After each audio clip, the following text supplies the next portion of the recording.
second in a three-part series of I Won't Be Here Forever. And this one is I Won't Be Here Forever. Who can help when I'm gone?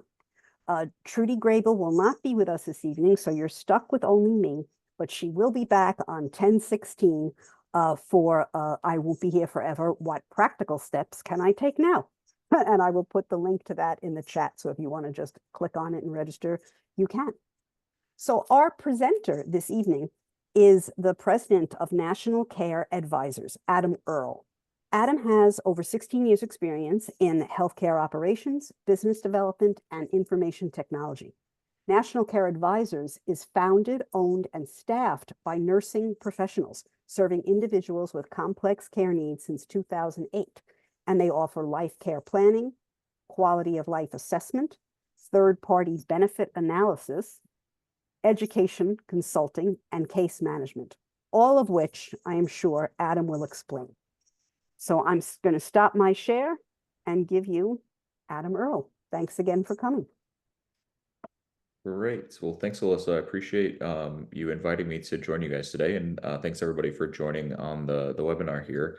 I'm going to share my screen and then present here. And so you should see my main PowerPoint here. So like Alyssa said, my name is Adam. I'm the president of National Care Advisors.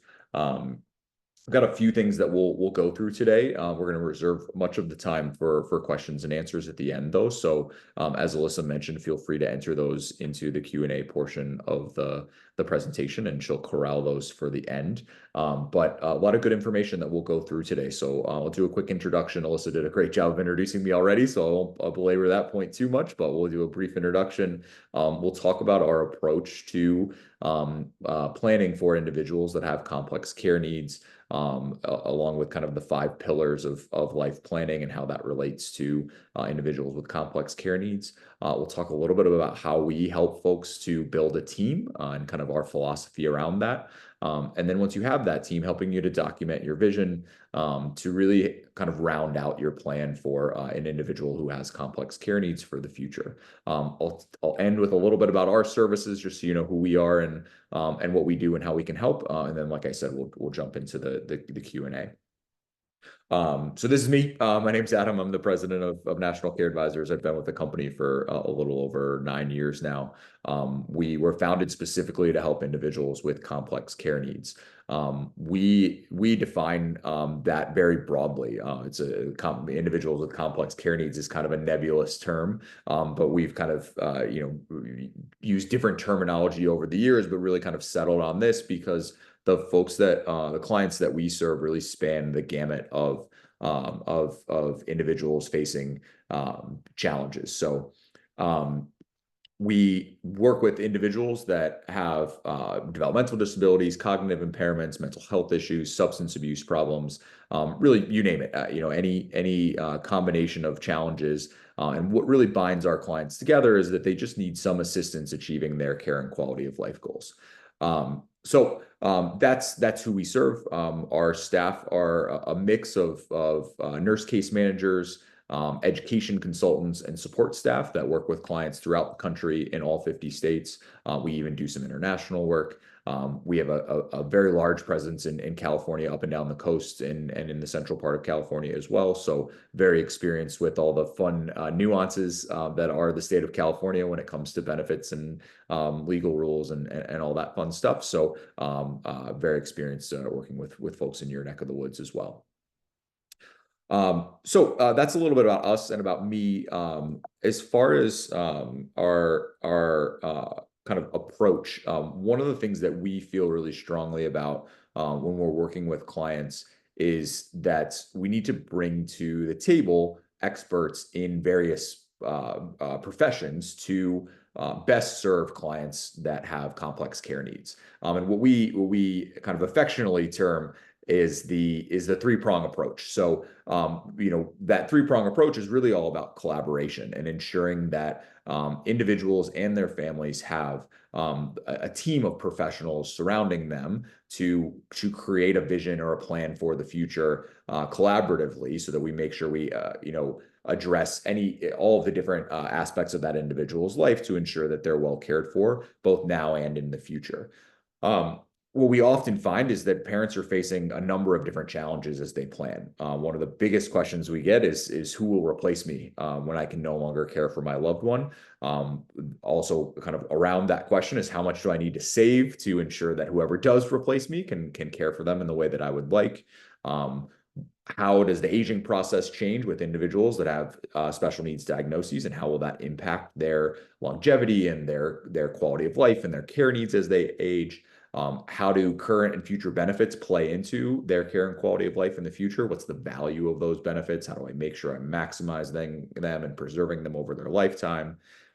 Um, what are the cost of services that they're providing for today on an unpaid basis? So one of the things that when we're working with families and kind of envisioning the future, one of the things that we've consistently see is that parents undervalue what they're providing to their loved ones as on an unpaid basis. So as you're providing support to your son or daughter, the tasks that you're doing, if someone were to have to replace you, would cost money to replace that. And so understanding the value of those services and making sure we're planning for that in the future is really important.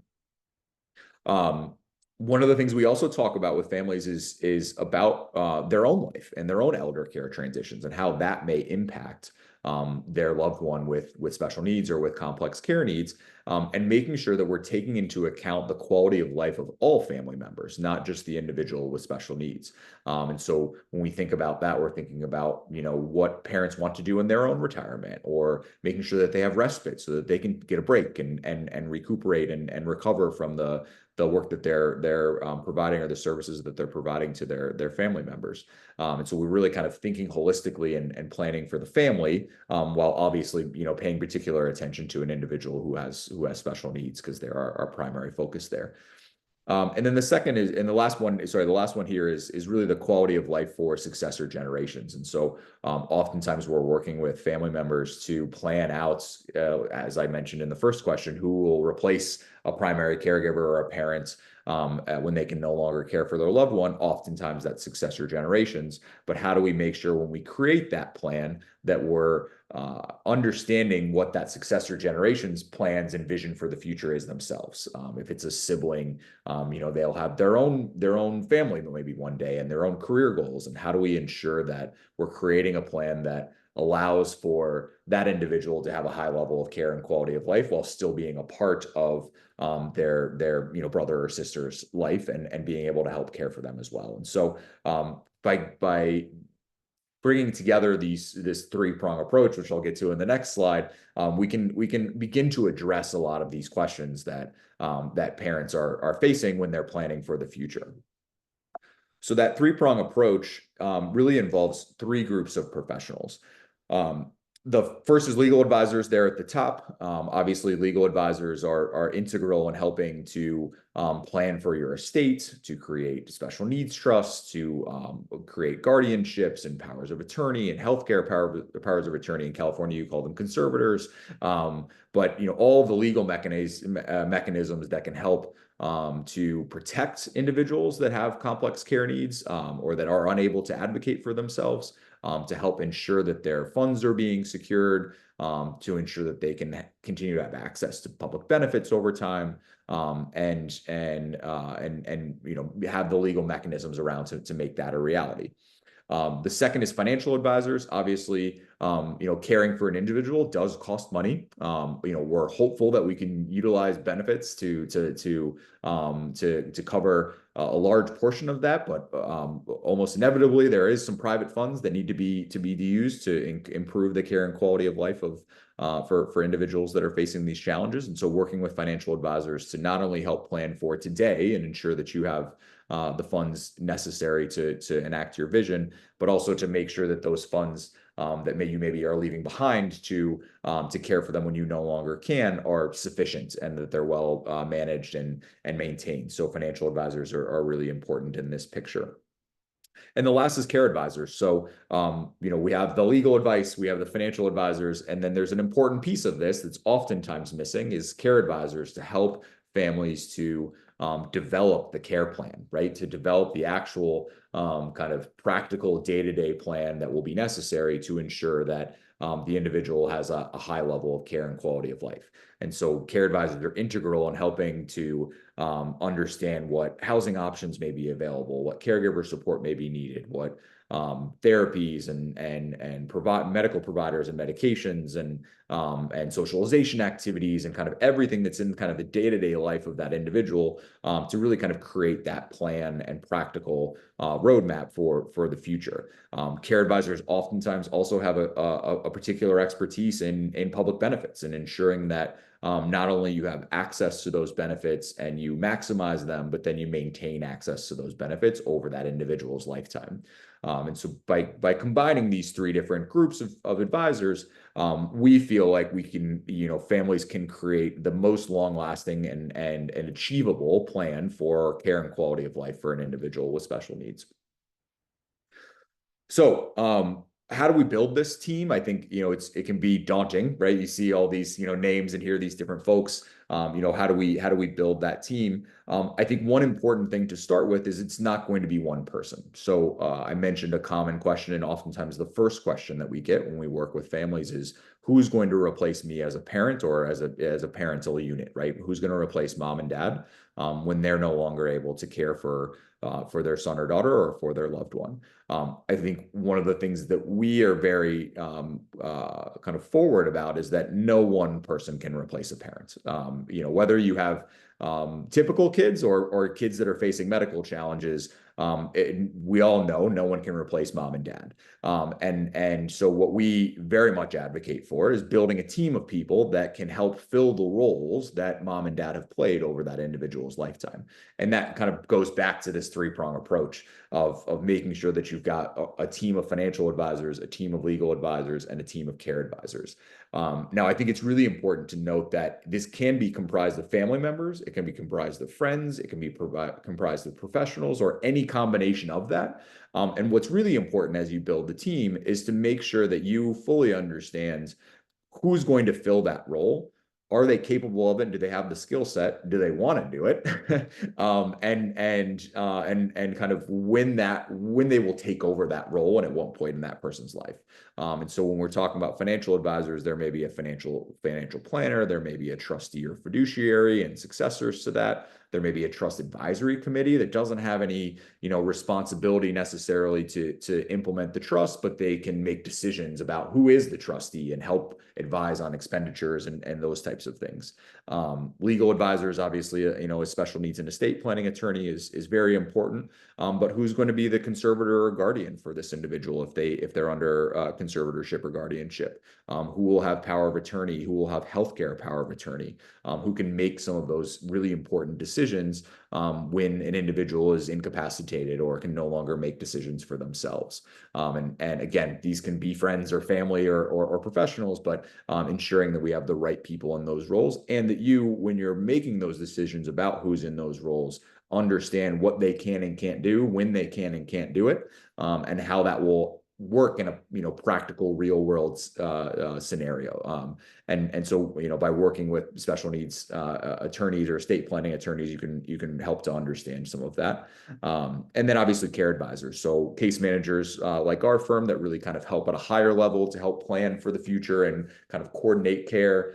Direct care providers, so those are folks that may be in and out of your home that are helping with medication management or helping with activities of daily living or all sorts of different things in the home or in other settings. And then certainly medical providers, physicians, therapists, you name it, all sorts of different medical providers that you're I'm sure used to seeing. And so by building this team, we can really focus on creating a replacement for a parent.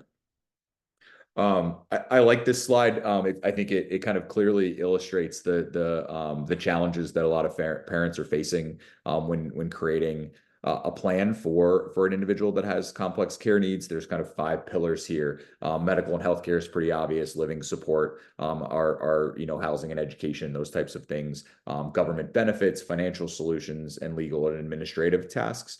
As you can imagine, this kind of fits into our 3-pronged approach, right? So we have, these different advisors can tackle different parts of these buckets, and really help to kind of solve the challenges in each one of them to ensure we have a solid plan. But really, when we kind of build that plan all together, we should be checking off a lot of these boxes, right? And making sure that we have plans and solutions and have thought about each one of these items. So one of the things that we find, though, is when we work with parents, most parents are really focused on column 1 and 2. And I'll go back to that, medical and healthcare and living support. That's just kind of your day-to-day things that you all, I'm sure on this call, have been thinking about and managing for the entirety of your loved one's life. What we oftentimes see is that families, because they're so focused on columns 1 and 2, may not get to the 3 other columns, which is benefits optimization, making sure they have the right financial solutions, and then also working on the legal and administrative support side of things. And so I think, one of the things that we really work on with families is to kind of help you get to those other 3 columns and make sure that you are building a team of folks that can help you solve some of those challenges so that we can have a holistic plan for the future and work through that.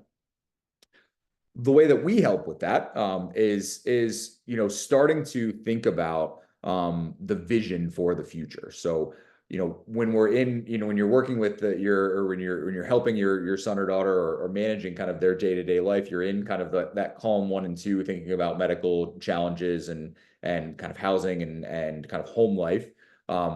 We also kind of maybe don't spend enough time thinking about the vision for the future because we're so focused on the day-to-day. And so when one of the things that's really important for creating this vision for the future is to document it and to really kind of plan out what that vision may look like in the future.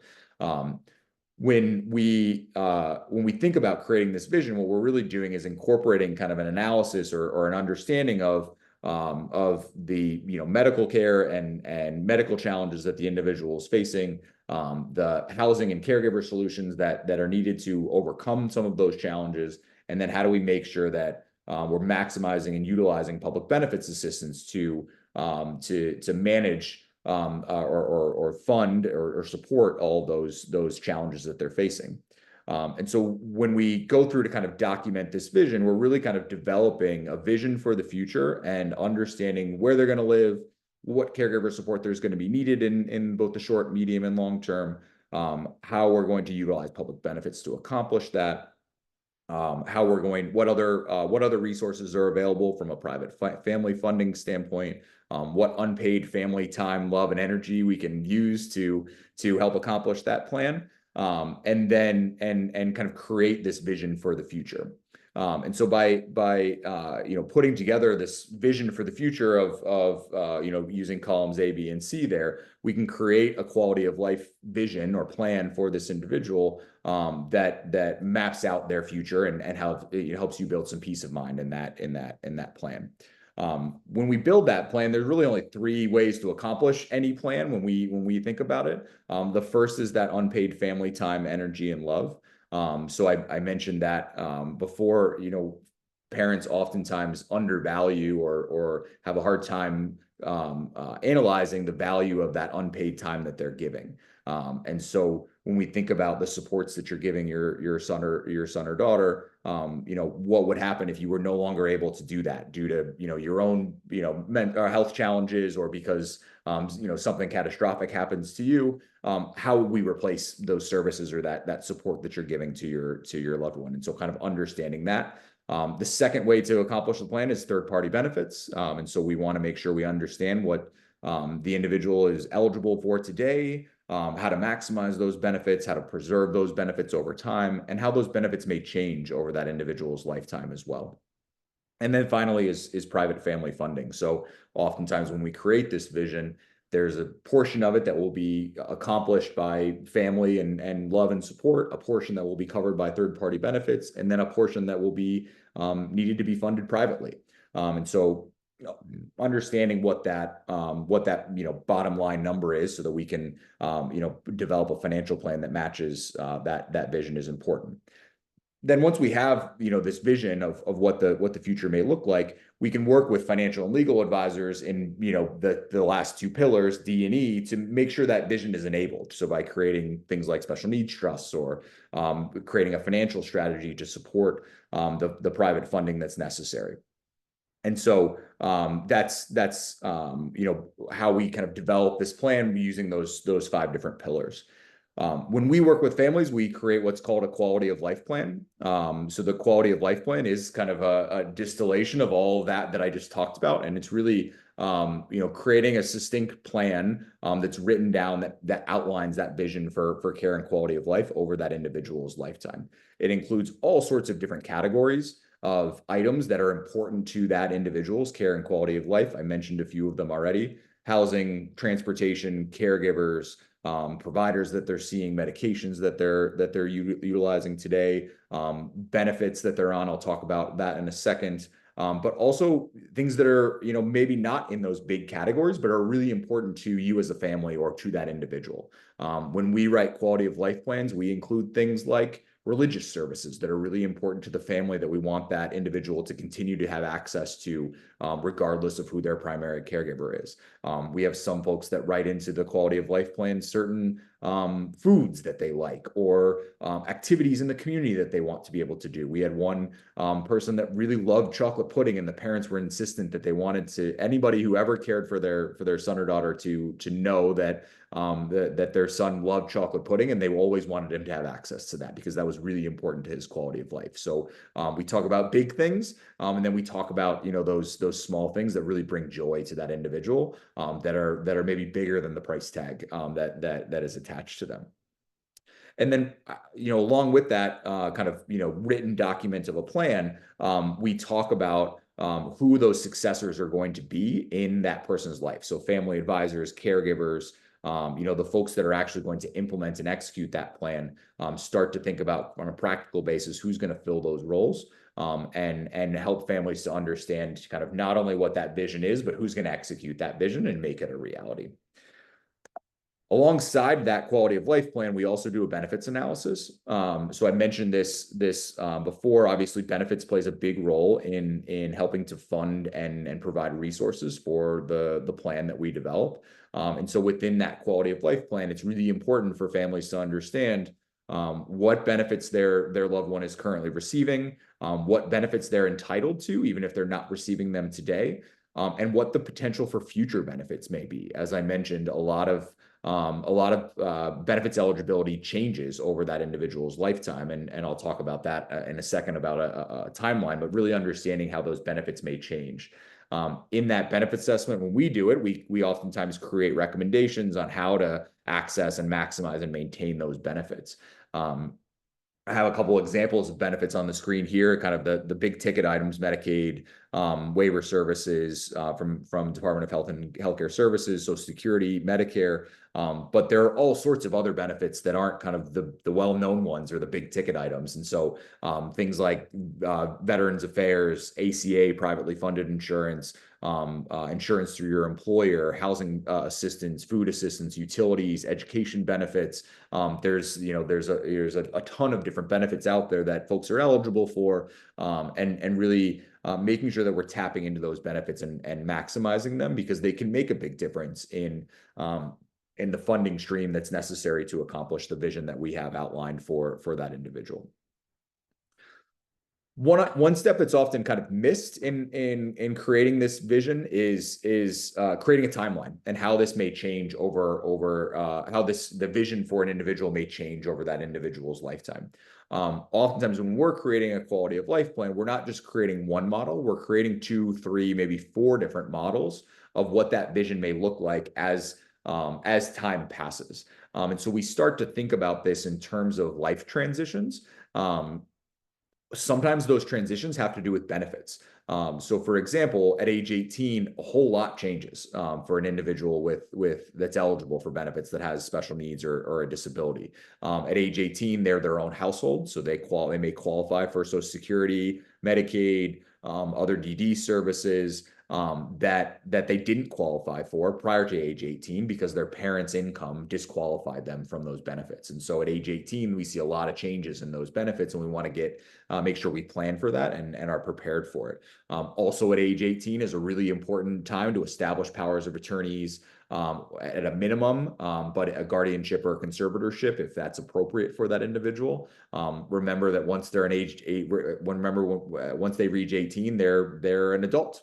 And so they will make their own decisions. And if, God forbid, something happens to them and they can't make their own decisions, we need to have documents in place to ensure that someone responsible can make those decisions. Also, at the age of the parent's retirement, a lot of things change. An individual may be eligible for dependent Social Security benefits, DAC benefit, adult disabled child benefit. When they receive SSDI through that benefit, they may ultimately become eligible for Medicare at some point as well. And so there's some benefits there that change when a parent retires. And then obviously there's some changes when a parent passes as well, that we want to make sure that we understand from a benefits perspective. But also at parent retirement and parent passing, there are obviously some other life changes that are going on. Oftentimes when parents retire, they want to go out and experience retirements as well, and want to make sure that it's oftentimes a time where their son or daughter may move to a more independent living situation, that they're not living with mom and dad anymore, or they're moving into a community facility or group home that is high quality and can care for them in the way that they expect, so that they can enjoy their retirement or do other things and be confident that their loved one is cared for. And so we think about that as a timeline as well. And then obviously at parent passing, we'll have to make sure that team is in place to replace the role that the parent has been playing. One of the points I like to make about this is we talk a lot in the quality of life plan process, or in this discussion with parents, about implementing the plan and when that happens and how that happens. So one of the first things we talk about is this kind of beginning to transition to a successor family caregivers or successor oversight. Some of the saddest or most challenging circumstances that we run into is family members or individuals that have special needs who've been living with their parents for 60 years. Their parents are in their 80s and something catastrophic happens to their parents. They pass, or they're no longer able to care for their loved one. And the individual with a special need has lived with their parents for their entire life. And now, during a crisis or during a situation where the only caregiver that they've ever known is no longer able to support them, we have to make a transition. And so oftentimes we're working with families to work with them to make some of those transitions while you are still able to support your son or daughter through that transition. And you can help them make some of those changes.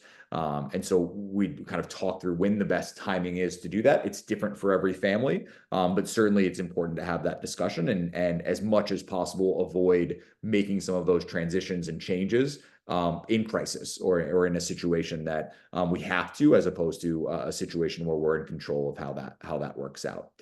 We talk a lot about funding trusts and ABLE accounts and when to do that and how that all works.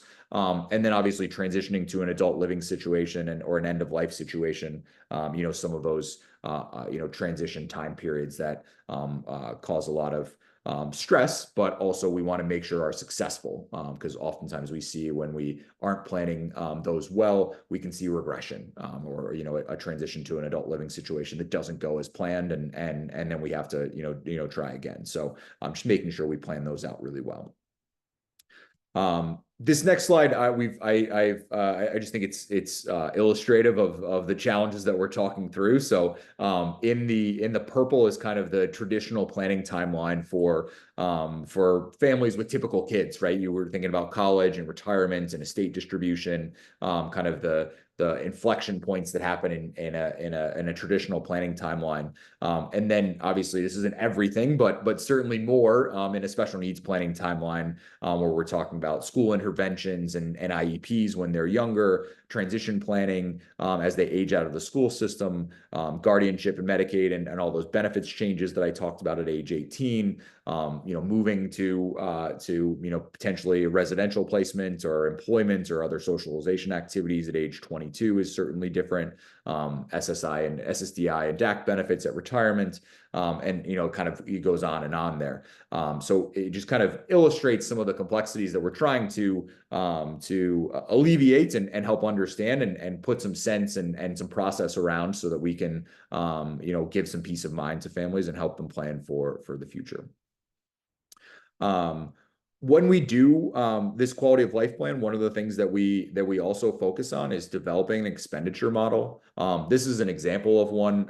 It's really hard to read. It's kind of there's small numbers in there. But basically, what we do when we create these quality of life plans and work with families to develop this vision, we also work to translate that vision into an expenditure model or a cost projection. And the idea behind this is to say, okay, based on the vision that we've created for this loved one, what are the costs associated with that, and who's going to cover it? So you can see if you look through this, some of this is provided through the community, some of this may be covered by Medicaid, some of it may be covered private pay. And so what we're hoping to develop as we work through this is, what is the monthly or yearly cost going to be to create a plan for this individual and make that vision a reality?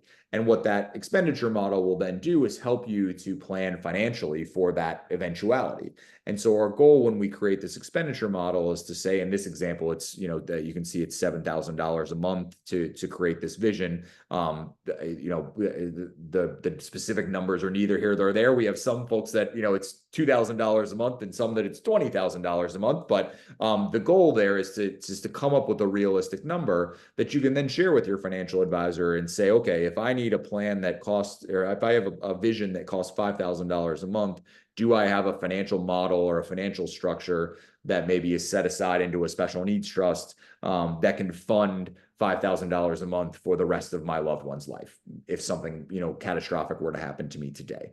So that's kind of where we marry again the care plan and the cost analysis of kind of creating that plan or creating that vision with the financial analysis and financial modeling and resources and legal tools. It's kind of put all this together into one comprehensive package that if God forbid something happens to you tomorrow, your successor caregivers and support network for your loved one could have a plan that is not only mapped out, but financially realizable and has the tools in place to make it possible. And so by putting all of those things together, we can, create a really solid plan that gives some peace of mind, and oftentimes is seen as a gift to the successor generation to have kind of thought all of that through, so that they don't have to again, create that plan in a crisis if something happens. So we can communicate it beforehand and start to execute it. So that's a lot of that's kind of our model and how we help kind of solve some of these challenges of who's going to replace me, how do I plan for the future, and how do I ensure that I have some peace of mind in the future. I mentioned a few of our services as we talked through this. So the quality of life plan is the service that we kind of talked through as I went through this process. Really, at its core is helping families define the vision for their future care and quality of life for their loved one, understanding how what resources are available to make that vision a reality, and what additional resources they may need to have available on a private funding basis to make that vision a reality outside of benefits. And so we work with families quite often to create that quality of life plan.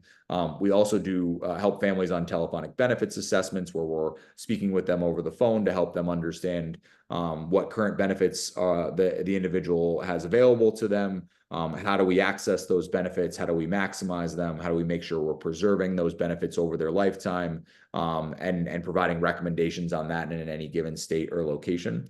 And then certainly our staff are working with families all across the country to implement these plans and help them to access benefits and find housing solutions and find caregivers. You name it, all sorts of different activities as case managers and care managers. We also have an education consulting team that helps with education advocacy. So there's all sorts of different support and services that we provide to families throughout the country and in California specifically, from a case management perspective, to help make these plans a reality, basically, and help support parents as they go through and face these challenges. So, a number of different times that it might be beneficial, to call us, certainly during the financial or estate planning process as you're working through, creating that plan for the future, working with your financial and legal partners to kind of think about how to best set up the future for your loved one, including a care manager. It doesn't have to be us, but certainly if it is us, we'd love to be a part of that team to help you create a realistic plan. We help families all the time with questions about accessing and availability of public benefits, help find caregivers, educational support, administering, if you are administering a special needs trust. Another example of an important part of this kind of quality of life planning process is, unfortunately, parents parents of children that have complex care needs go through divorce, like parents of typical kids as well. And so oftentimes there's a need to do some of this analysis and planning during the divorce process, and we can certainly help that as well. So a number of different times where we can help. That is the gist of my presentation there. Certainly, one of the things we like to point out when we talk through this is that when we go through these plans, we certainly understand that things change, and so what we very much espouse is the only thing worse than a bad plan is no plan at all. And so we want to plan for what we know today. Certainly understand that things may change over an individual's lifetime, but if we can create a plan and have a great vision for the future, we can then adjust that plan as things change over that individual's lifetime. So, starting the process in any way that you're ready for is a great place to start. So, I will stop there. Alyssa, do we have any questions that we want to go through? We have several questions, and thank you so much for that wonderfully comprehensive presentation. I see what Trudy meant. And I'm just going to direct everyone's attention, though, to the chat where I have put links to the Spanish evaluation and English evaluation. Again, 4 very short questions. You answer them. We keep bringing you free presentations like this that I think we will all collectively agree was very helpful.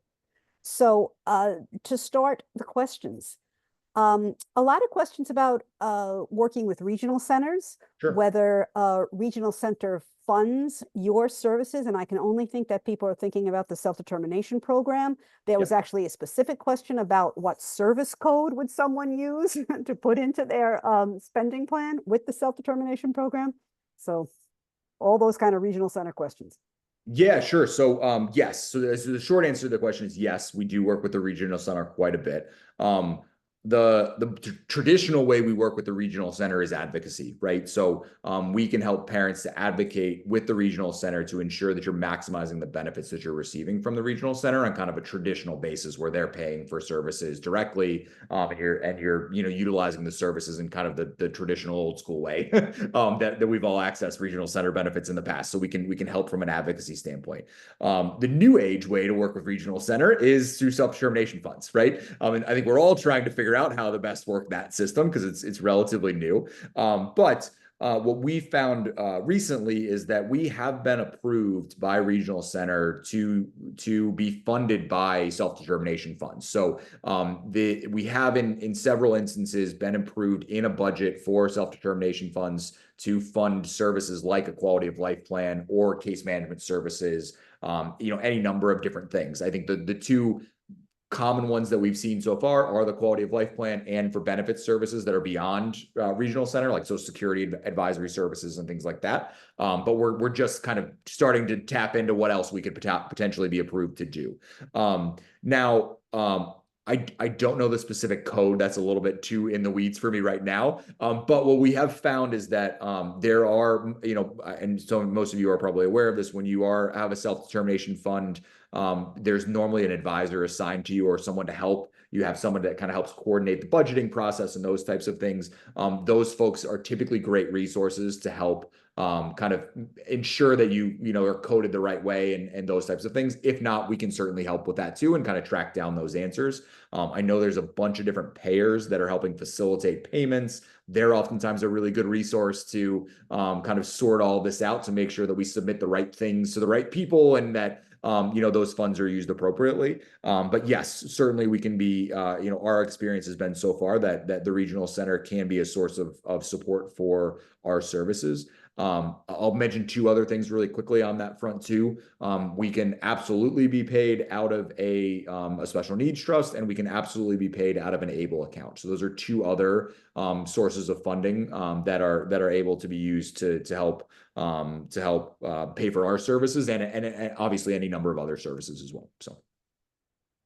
Okay, wonderful. And I think the person who Adam is referring to, or the entity, are the independent facilitators who help Yes. with the self-determination program. Now, if someone doesn't have an independent facilitator, I can drop in the chat Disability Voices United, which is they give a lot of self-determination program advice and counseling. They have a SDP Connect every other Wednesday. You can tune in, you can ask them. They might have the answer to this.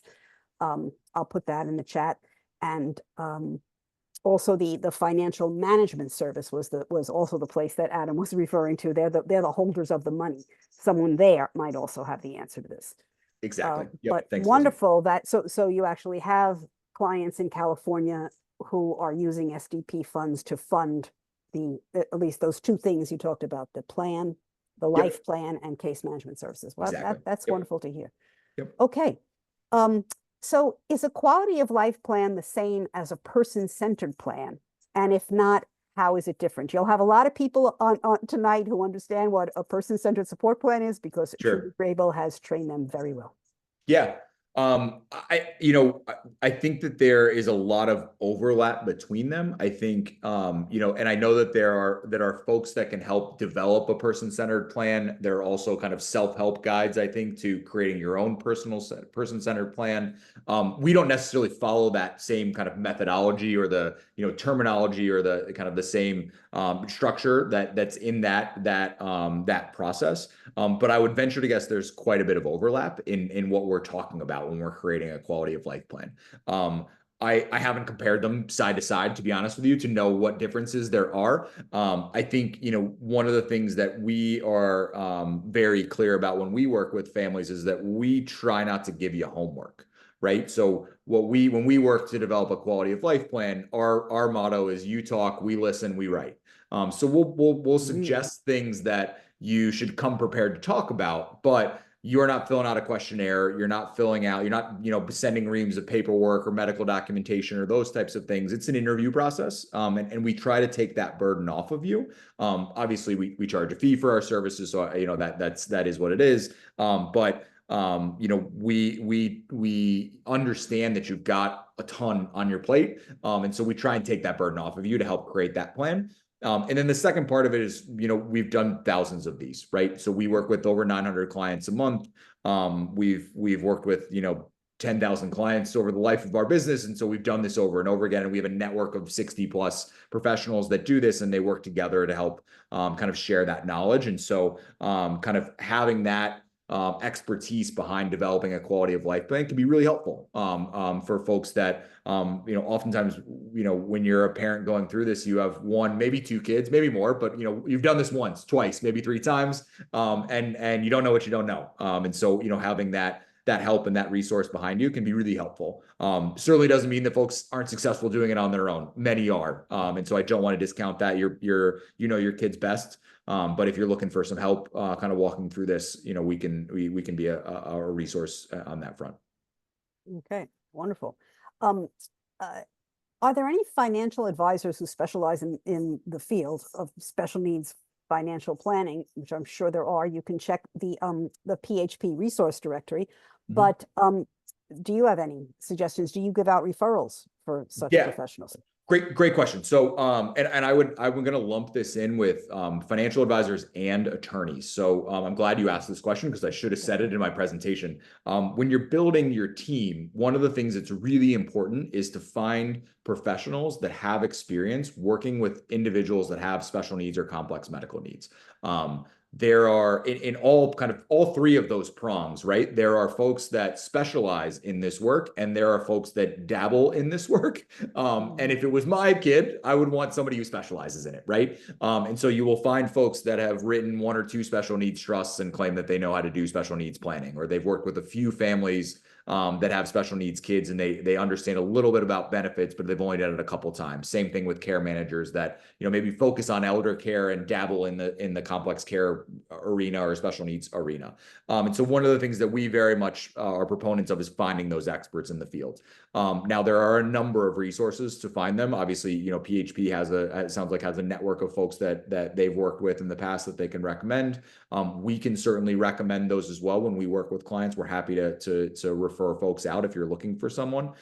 If you want to do your own research, and I can send Alyssa these references if you don't get a chance to write them down, but the Special Needs Alliance is a great resource for special needs attorneys. They have a nationwide network of attorneys. The Academy of Special Needs Planners is a great resource for kind of all disciplines, so attorneys and financial planners. And so both of those groups are national networks that do great work in this space and are constantly educating each other and working collaboratively to promote and create and oftentimes advocate for best practice. SNA, the Special Needs Alliance, even does lobbying in front of Congress and state and local governments for benefits and special needs trusts and things like that. So great groups to kind of search for. But I think whoever you search for or find, it's important to ask the question of, how many of these have you done before, right? How many clients like me have you worked with, and make sure you're comfortable with that answer. Because if there are certainly folks that make mistakes out there that haven't done it before. So, Okay, thanks. I tend to be a little annoying about this, but I like to get at least 75 to 80% of the people who are on the call in the webinar to fill out the evaluation. So please, if you could just click on the link, 4 quick questions, answer as you'd like, and then we'll just keep moving on and I'll stop interrupting. How about this question about conservatorship in the state of California, conservatorship if we have viewers out of state, guardianship. If I'm no longer here and I can't find somebody else to take that over, no other family member, what do we do? And who will pay for the legal fees related to keeping the conservatorship going? good question. So, you can certainly work with, so there's a couple different answers. There are professional conservators and professional guardians out there, right? So there are services that you can engage to fill that role and set up as kind of your wishes to be that successor person, right?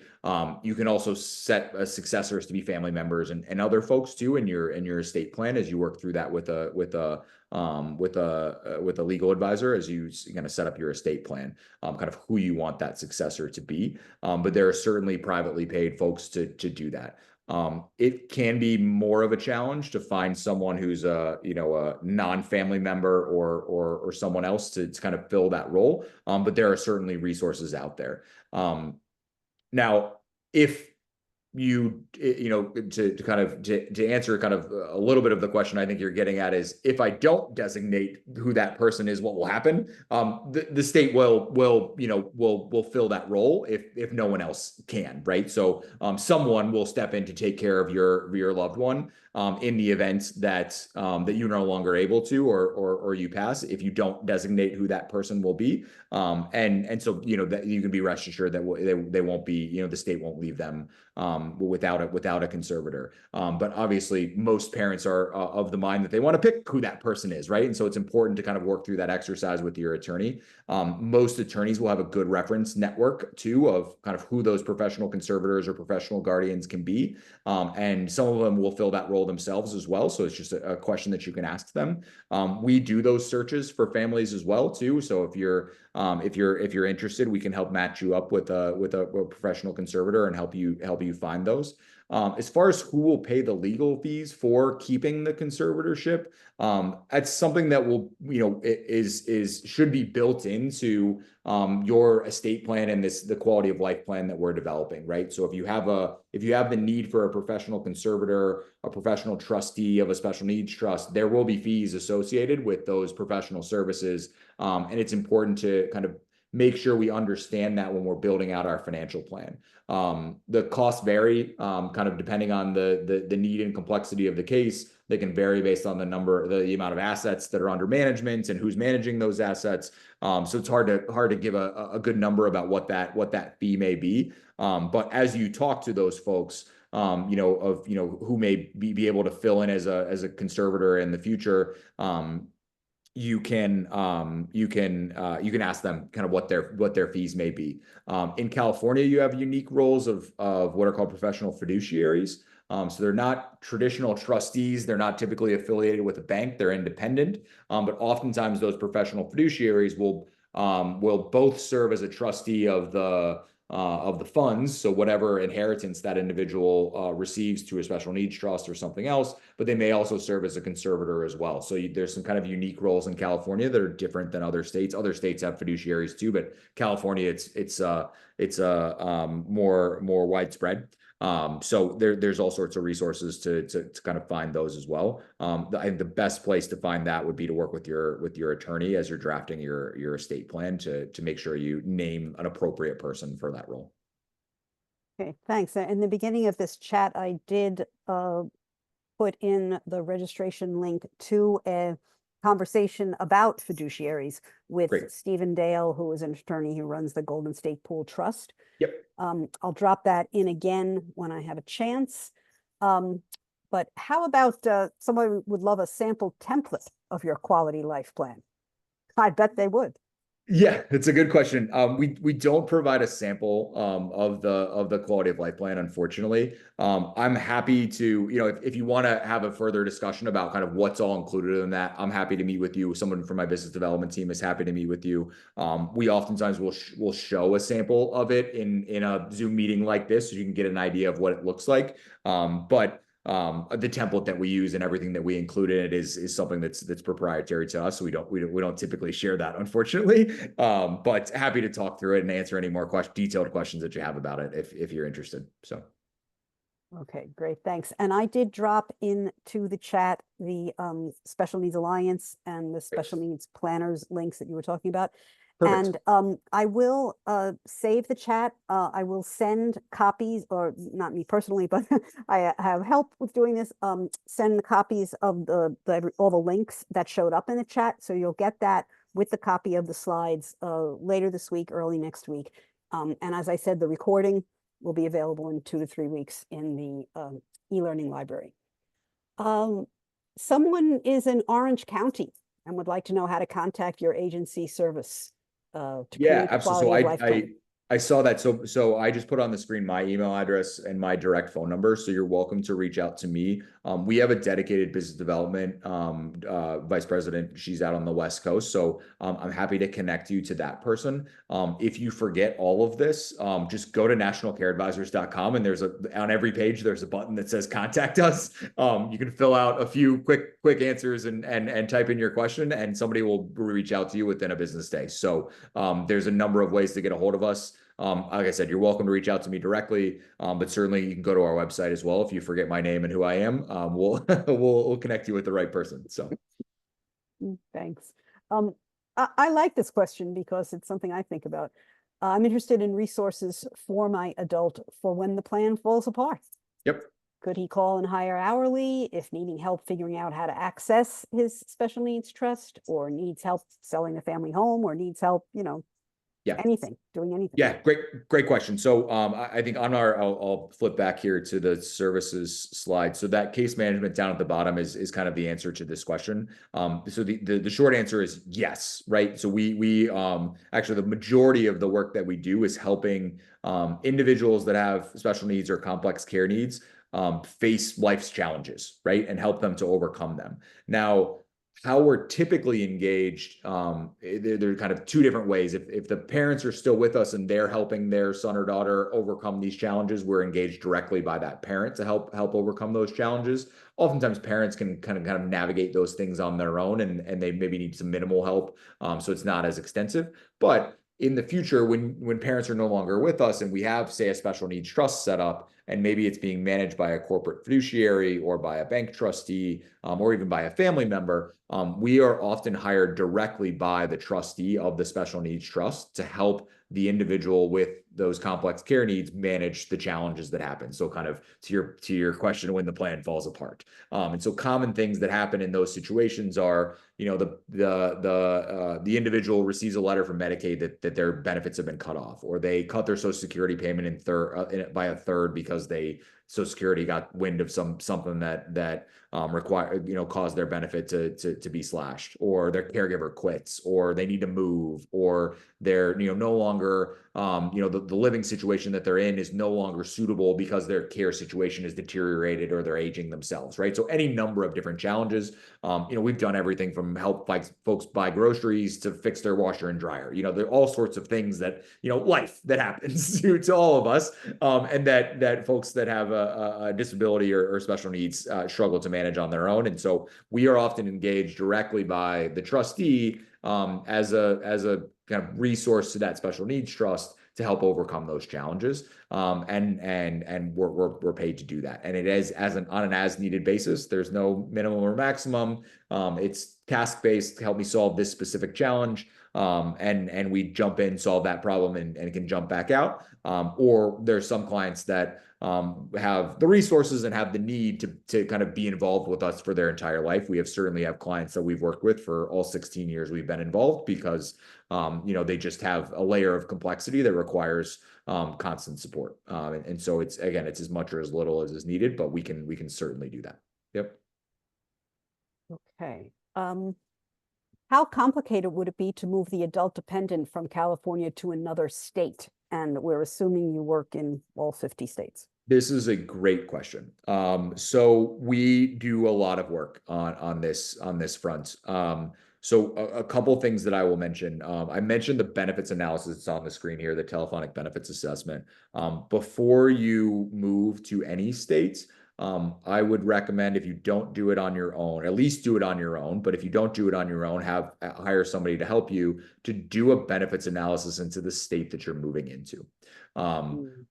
One of the things that parents often assume is that they have benefits in this state. When they move to the other state, they're going to have the exact same benefits. That is almost always not the case. We have had a multitude of parents, and you guys are familiar with this, the flight from California to Texas or to Florida. Many parents who have called us once they've landed in Texas and said, "Where is my regional center?" Texas does not have a regional center. They do not have IHSS. They may have similar benefits, but they may not be as generous as those that are in California, and they're frustrated that they didn't realize that they were going to lose access to some of those great benefits that you have in California. So it's not that that makes or breaks your decision to move. There are certainly a million other considerations, but our advice is to ensure that you are informed of those changes and that you consider it when making that move, so you know what to expect. So that's point number one. Point number two is to understand, when you move from one state to the other, those benefits are not immediately effective, even if you are eligible for them. So many states have a wait list for waiver services. Many states, it takes 9 months, or it takes 3 months for them to approve a Medicaid application. There are all sorts of intricacies as you move from one state to another that you have to reapply. And so oftentimes when we see parents move from one state to another, there's at least a certain period of time where they may have to pay privately for some of those resources while they wait for those applications to work themselves through. Or they may be eligible for caregiver hours, but there's a 10-year wait list, and there wasn't a wait list in California. And so those are some important things to recognize, that even though you may qualify or you may be eligible, there is a vast gap in funding across these different states and how they administer those benefits. And so understanding those changes are, again, just something to take into consideration when you move. So those are the two big things that I talk about when families move. we help with all of that, right? So we do telephonic benefits assessments across different states. We'll compare different states. We'll help you to understand where you may fall on the wait list. We can help with that transition to make sure that it's as smooth as it can possibly be. But it is one of the probably biggest challenges of our fragmented healthcare system that we have in this country, that it is different from state to state. And unfortunately, there is not really a great smooth process to move from one to the other. A corollary question that I get to that is, which state has the best benefits? Really hard to answer because each one of your kiddos is unique. And so, we apply benefits on the unique individual, where they live, the county they live in. There's all sorts of interesting kind of rules there. When we do get asked that question, the short answer is that the best states are typically California, New York, Pennsylvania, and anybody in the north. If you look at a political map, you can probably tell which states are better than others. The states that are worse are typically California, or sorry, not California, Texas, Florida, and those in the south. So, it's just an unfortunate reality that we live in, that a lot of those benefits are controlled by state governments, and you can kind of sort that out as you will. But yep. Okay. That's a bit of a complicated one, but I think you can hang with me on. Yeah. If a spouse is on SSDI but has not yet retired, the special needs child, and I'm assuming it's an adult, although they do say child, is also on SSDI DAC, I'm assuming adult. The spouse has been carrying the caring provider for IHSS for the adult and hasn't worked enough to collect SSI retirement. Would spouse be able to collect off of the other spouses that's on SSDI when she is ready to retire? Yeah, I'm just reading the rest of this question. So, if not doing your question, how to save for retirement if I'm not able to have an IRA, Roth IRA, since income has been tax exempt. Okay, so that's a huge one. That's a huge that's a big one. To be honest with you, I don't want to give you the wrong answer for this. This is one that we would probably have to dig into and really understand your unique circumstances, because there's a lot of moving parts going on here. So I don't want to give you the wrong answer. Generally speaking, SSI and SSDI do interact. You can technically receive both. But sometimes your SSDI may be so high that it disqualifies you from also receiving SSI. And so there's some interesting things there. SSDI is also, there's family maximums and family caps. So if you've got multiple people receiving SSDI from one spouse's work history, and you're over the limit, or, there's some complicating factors here. So long and the short of it is, we'd be happy to help you navigate this and figure out what the answer to that question is. We'd probably want to ask a lot more questions before I answered it. The second part of your question about saving for retirement and Roth IRAs and those types of things, outside of our scope, a financial advisor would be a great resource to answer some of those questions, because there's all sorts of complicating things around that that we're not, as nurses, not experts in. I meant to ask this question after we were talking about the moving states question. Sure. But it just brings in the sibling issue. So it's basically asking about, what challenges do you see confront a sibling who takes over the non-portability of California Regional Center services is an obstacle. Sure. I think you talked about moving out of state, but what about siblings? Do you have anything you can say about siblings and their involvement? Yeah, I think the thing that we kind of work on with families is making sure we're having an open conversation as soon as possible with siblings, or as soon as is logical based on their maturity, obviously, about the role that they want to play or expect to play in their other siblings' life, right? I think what we have found is, when that conversation doesn't happen, there's often assumptions made that are not accurate, right? So we have some parents that say, well, they have their own life and they don't want to be involved in all, and so we don't want to give them any roles or burden them. And that sibling says, what do you mean? They're my sister. Of course I want to be involved in their life, right? We have other situations where family members say, well, they have to be the special needs trustee and they have to be the guardian, they have to fill all these roles, they're going to be the replacement.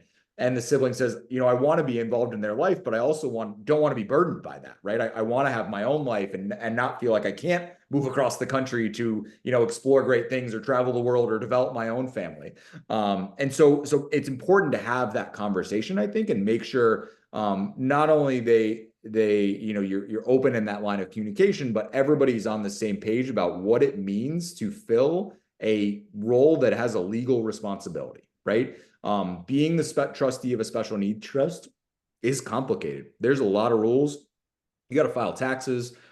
There's risk involved. You got to understand public benefits. It's not an easy job. And so making sure that the individual has the capacity to do it, but also wants to do it and wants that burden. Same thing with guardianship, right? You have to, when you're a guardian of an individual who can't make decisions for themselves, it is your responsibility to make those decisions for that individual. And that's a burden, right? There's a lot of weight to that. And so kind of understanding what those roles are and what other roles that are out there that allow that individual to be involved and have insight and have control, a level of control, but not necessarily the responsibility. One of the things I talked about was the trust advisory committee.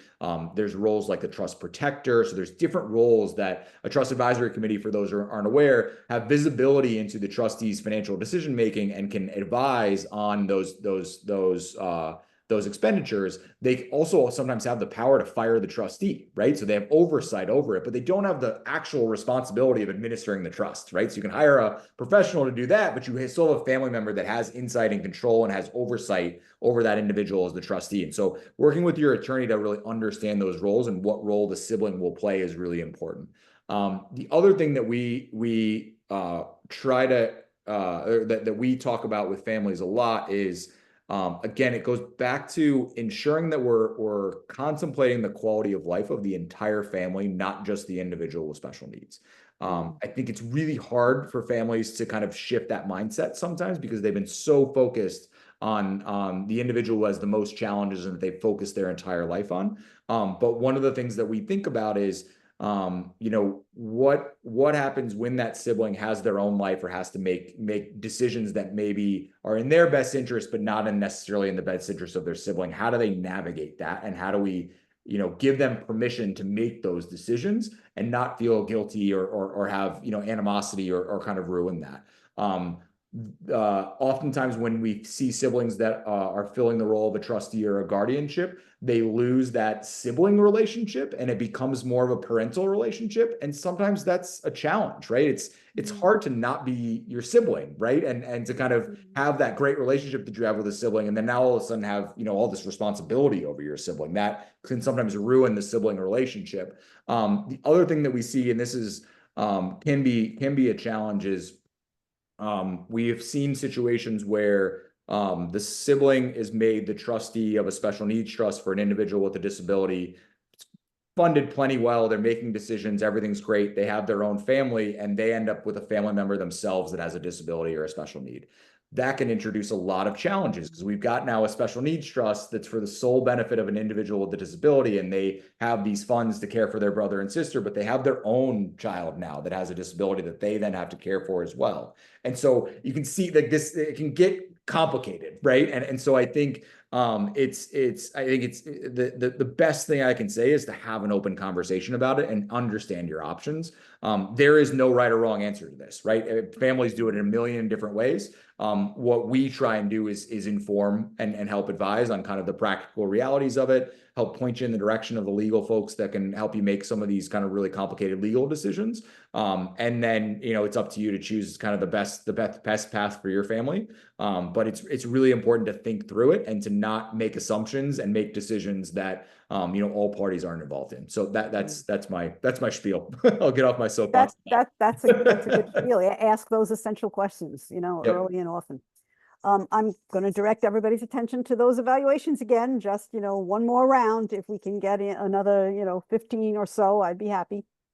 And while you're answering a simple question, if you could just show the 5 pillars slide again. And the simple question is, has NCA ever been retained by Northern, I think it's Northern, not Northern Trust Bank? Yes, yes. So we've been retained by Northern Trust.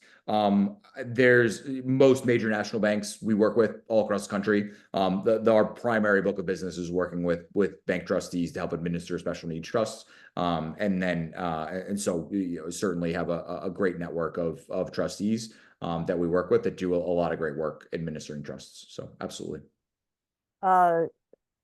Just some comments. Many thanks for the thoughtful presentation. It's such a grand overview. As a mom of a 17-year-old with extra needs, helpful to know other people and organizations that can help our small family. And someone would actually like to know, how did you become the president of NCA? What brought you into this field? Isn't that It's a nice? great They want to question. know about you. Yeah, so I'll give you a little bit more history on NCA. So we're actually a family business. So my mom founded National Care Advisors 16 years ago. She's still involved. She's the CEO of the company. She's a nurse herself.